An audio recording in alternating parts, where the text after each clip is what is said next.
Tannins are plant substances belonging to the polyphenol group of substances. Their common feature, which distinguishes them from other polyphenols, is the ability to bond with proteins and other biological macromolecules.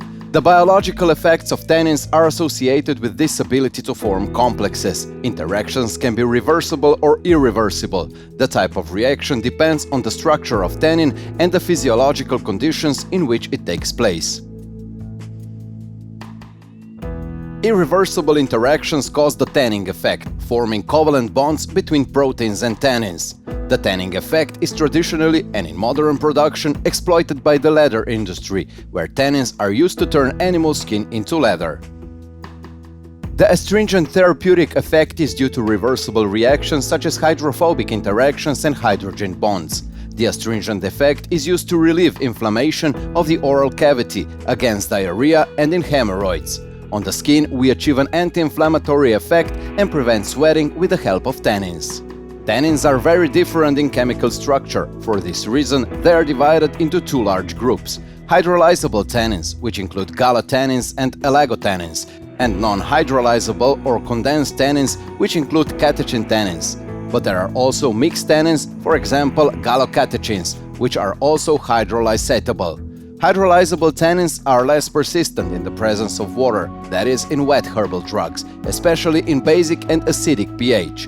Non-hydrolyzable tannins are more stable in the presence of water and react with oxygen. Since tannins are important for the therapeutic effect of many herbal drugs, determining their content is also prescribed by the pharmacopoeia.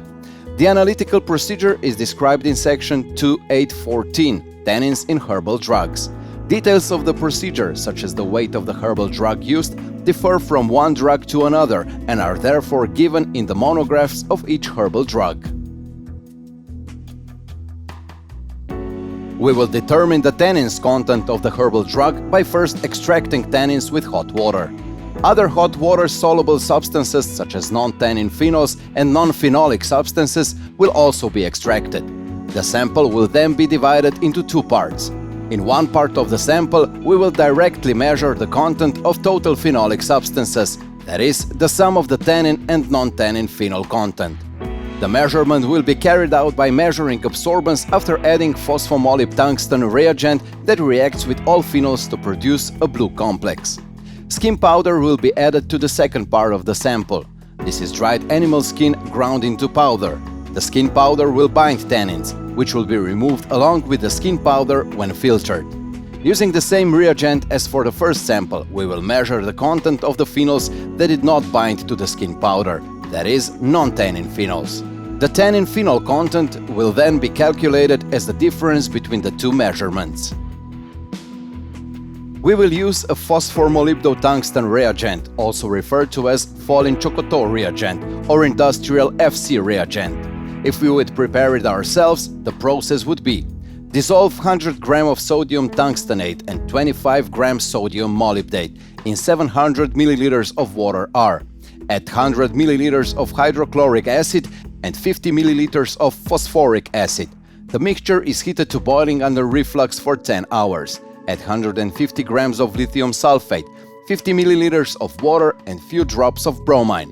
Boil to remove excess bromine. Cool, fill it up to 1000 ml water and filter. The reagent must be yellow. If it's colored greenish, boil it with a few drops of bromine.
Add 1 ml phosphomolybdotungsten reagent. Add 10 ml of water. Fill with saturated sodium carbonate solution up to 25 ml. Wait 30 minutes. Measure the absorbance at wavelength of 760 nanometers. The blank sample is water. The absorbance measured for the solution that has not been treated with skin powder is referred to as A1, and the one treated with skin powder is referred to as A2. The absorbance of the standard solution is referred to as A3. The tannins content of the drug expressed as a percentage, grams of pyrogalol equivalents per 100 grams of drug, is denoted by the letter C and calculated using the formula shown. The difference between A1 and A2 represents the absorbance of tannins. When dividing by A3, we calculate the factor by which the concentration of tannins differs from the concentration of the standard solution. This is multiplied by the quotient, which represents the concentration of the standard solution. Mass of the standard solution divided by the volume of the standard solution and the dilution factor. In this way, the concentration of tannins in the diluted extract, which went into colorimetric reaction, is obtained. This concentration is then multiplied by the volume of the extract and the dilution factor to obtain the mass of tannins in weighted herbal drug. This mass is finally divided by the weight of the drug and multiplied by 100 to obtain the tannins content as a percentage. The result of the analysis is compared with the prescribed result in the pharmacopoeia. We found that oak bark contains more than 3% tannins, meaning it is of adequate pharmacopoeial quality.